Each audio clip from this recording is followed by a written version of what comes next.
Yes, indeed, it's time for Mark Meets, in which I speak to the biggest names in the world of politics, sport, show business and beyond. Tonight, I'm delighted to welcome a highly respected and popular MP and the man who was the leader of the Liberal Democrats from 2015 to 2017.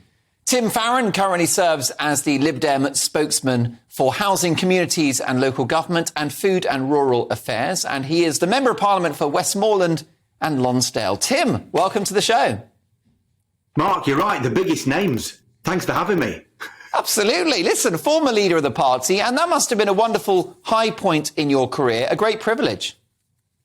Yeah, great privilege. I mean, if honestly, I'm not sure it would be the high point.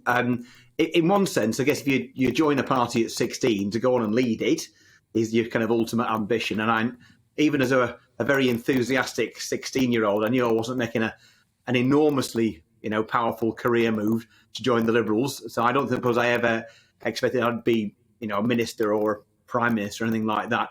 Honestly, the thing I love doing most is being a constituency MP. And it's why I think a lot of people who've been leaders or ministers or what have you, they look pretty crestfallen and like everything's all a bit second best for them after they've had to give up the top job, so to speak. I don't feel like that at all. I think serving people, representing a beautiful place such as the one I'm currently speaking to you from, is a great privilege. And I think there's something quite wonderful about being not post-ambitious. We'll call it post-ambitious. So I can say what I think. Yes, you can. You're definitely off message now. I think you did a really good job as leader of the Lib Dems. I thought you were very visible, and I thought you brought great profile to the party. And I know that there's a mood of optimism within the party about the next election. We'll come to that. But let's talk about your story, first of all. Why did you enter politics, and why not Labour or the Conservatives? Well, first of all, I think you should be slightly suspicious of any politician who's got too neat a story. And it's, somehow we sat down, I had a great epiphany or what have you. I think the bottom line was I grew up in the 80s in Lancashire. I, without realising that it was poverty, saw quite a lot of it around me. The penny dropped probably when I was about 14, 15, that many of the policies, much as I kind of have some respect for what she achieved, but many of the policies of Mrs. Thatcher basically made half the kids, half my mates at school have parents who were unemployed and caused great devastation to our communities. But I always felt like I was an awkward kid, and that the Labour Party was, if the Tory Party was the national establishment, Labour were the local establishment. And so Liberals were for people like me, who were a bit awkward, who thought you should be allowed to think for yourself. I think that the Liberals had what I would call a kind of pragmatic principle, but pragmatic approach to the economy, not trying to follow one dogma or another, free marketeer economics versus socialist economics. You've sometimes got to do what works to make sure the economy works for the people, because that's what really matters. So, yeah, broadly speaking, those things sort of led me to conclude that I was a Liberal. And I like the cut of the jib of people like Shirley Williams and David Steele. And I thought they were, they had an authenticity about them. And something that David Steele said, which I think really tipped it for me, was he said, any Liberal who doesn't disagree with at least 10% of Liberal policies isn't really a Liberal. I thought, yeah, I want to join a party where I'm allowed to think for myself. Well, I think it's always been a strong offer to the electorate. It's this idea of pro-redistribution of wealth, pro-welfare state, but business-friendly, which I guess is the sweet spot. However, these days, I do wonder whether Lib Dems have shifted a little to the left. What is the difference now between Labour and the Lib Dems?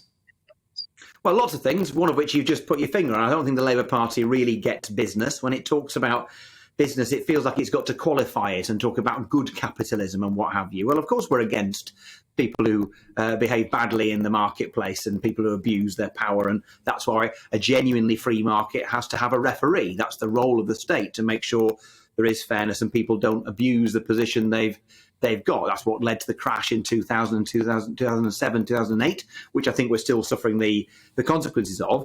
But Liberals believe that free market is a good thing and that business is a good thing, that entrepreneurial spirit, if I can say it, is actually part of the Liberal spirit. It's to want to be creative, it's to want to make your own way in the world, to show initiative and to create opportunities for others. And whilst I also believe in a strong state to make sure there's decent public services and fairness, you can't have that if you haven't got a thriving economy with strong businesses. I think that's exactly right. Now, credit where it's due, the Lib Dems spoke up against vaccine mandates, for which I salute you. However, what about those lockdowns, Tim? Surely the Liberal approach would have been the policies we saw in Sweden. So what is your thought on that? I wonder whether it's a blot on the copybook that Liberal Democrats didn't stand with the likes of Steve Baker and Mark Harper in being at least sceptical about the idea of shutting people down in their homes on and off for 2.5 years.